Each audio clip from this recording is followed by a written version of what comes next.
আসসালামু আলাইকুম ভাইরা। যখন আপনাদের বড় বড় ঘাস বেরোবে, বড় বড় ঘাস, তখন আপনারা একটা কাজ করবেন। এই যে মেশিনের এই যে অ্যাডজাস্ট বোর্ড আছে, এখানে 1 2 3 4 চারটে অ্যাডজাস্টিং বোর্ড আছে, বললেন। আপনারা হালকা করে এই নাটটা টাইট দেবেন। এই যে 12-13 ডাল লাগে, 12-13 রিং দিয়ে, রিং এই দেখেন, আমরা দেখেন, এই দেখেন, এই যে অল্প দিলাম, অল্প। এইবার দেখবেন এই ব্লেডটা, এই যে নিচের এই ব্লেড, এই ব্লেডের সাথে বাজছে কিনা আমরা দেখবেন। এই দেখেন, আমরা আস্তে আস্তে দেখেন চেক করছি, দেখেন বাজছে কিনা।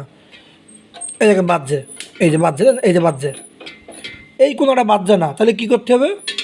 এই কোনাটা হালকা নাট টাইট দিতে হবে, আবার টাইট দিতে হবে হালকা। এই দেখেন, এই যে নাটটা টাইট দেবো আমরা, এই দেখেন হালকা টাইট দিয়ে দিলাম। বেশি দেবেন না, অল্প দিলে বুঝতে পারবেন, দিয়ে চেক করবেন যে ঠিক আছে কিনা।